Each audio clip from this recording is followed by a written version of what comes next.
There is always an element of the society that would not be able to participate in the housing market. Their income would not qualify them for a mortgage. They would not be able to find the down payment for the home. And their situation is such that they just wouldn't be able to afford the housing solutions that are brought to the market. What should happen to those persons? I think this house is symbolic, very symbolic of it thinking of this government led by this Prime Minister. But traditionally, social housing in Jamaica, as many in Quarry are aware, is that the MP would have the money, and we still have some of that. Although the Prime Minister program get going, it will be phased out. I suspect we'll have to move out of it. And you give them sometime plyboard, right? A few blocks. Most people want to go to like the ply, but all over the island, some zinc and say put up something or correct a leak on the roof. And while it was appreciated by many, some of you here in Quarry know that because we did some in here, and the constituents would say thanks and appreciate the gift from the MP and the government, and it was a wonderful thing. But all along, I thought the kind of thing, that kind of program really reflected the politics of what my friends called the politics of poverty. Because the people are poor, they accept any gift they get. And they get a few zinc plyboard, they feel good about it because the MP care. Ms. Minister tried to do something there, obviously she gets some blocks on it, but it couldn't go all the way. And the quality of life remains very much the same. And I think in many ways that program not only reflects the politics of poverty, it showed a level of disrespect for the humble people of the country. Because if you're doing something right for poor people, do it right and get them out of the situation they're in. And this house reflects that in my way. The Prime Minister created a social housing program that displayed respect for the poor people of the country. Too many times when we're doing things for poor people, and I will turn out people who are less privileged, but the very poor, we treat them as if they have a lesser quality. Every citizen must be respected. We believe to be given opportunity to have a better quality of life. As we move towards this kind of ownership economy, this society where everyone has decent shelter, there are several ways in which we can do it. The government can put in place systems where you can borrow to buy your own home. So we ensure that there is a properly working mortgage market for this to happen. We can put in place policies to ensure that our interest rates are affordable by properly managing our economy, and that in that way the interest rates on mortgages can be affordable. We have also, by virtue of the NHD, put in place a mechanism where we have subsidized the interest rates on mortgages by giving affordable loan facilities.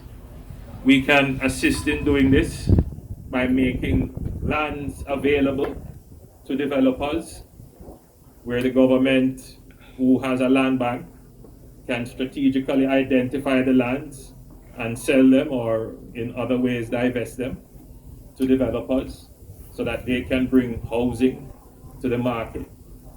We can do this by putting in place the infrastructure and absorbing the cost of the roads and the water so that the price of the housing is not exorbitant. So there are many ways in which the government can go about ensuring that the housing market gives people the opportunity to own their own home.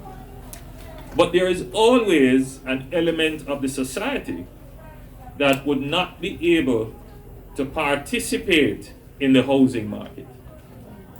Their income would not qualify them for a mortgage. They would not be able to find the down payment for the home. And their situation is such that they just wouldn't be able to afford the housing solutions that are brought to the market. what should happen to those persons? It's a genuine question that the society has to answer.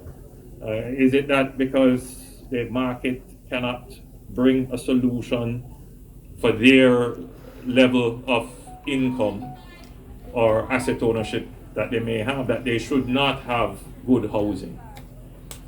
And this is the idea behind social housing. That is, persons who are not able to find a solution in the open market should be provided with a solution by the state. The government has tried to do social housing in Jamaica using several modalities. The first is what we call a social housing grant. So we used to give, well, we still do, give grants to persons who are, after a process of social inquiry, determined to be in need. So you would have applied, for example, for assistance with your roof, assistance with your windows and so forth, and the government would give you a 20, 30, 40, 50, I've seen grants of up to 100,000, sometimes more depending on the circumstances. Now there are some people in the community saying, why not me? How come I never get it? I deserve it just as much. And there are those in the community who are saying, thank God for Marva, I'm happy she got it. That's true.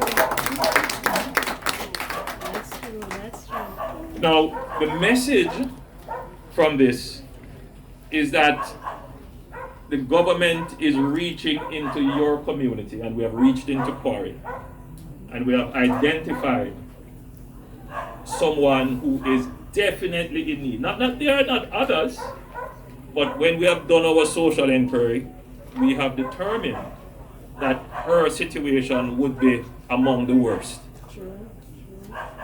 And we would have reached in and we would have made an impact on her life, but we would have also impacted the community.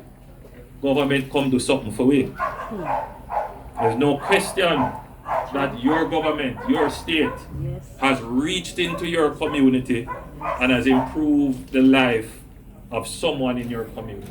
Every Jamaican, however humble they are, what they want is a little place that is a comfortable home that is dry. Them don't have to sleep and worry about when rain fall, put pan on the zinc. They can send their kids to school. Normal ambition, 5 days a week, and provide them with meals and get them the uniform. And that is what we are seeking to do as a government.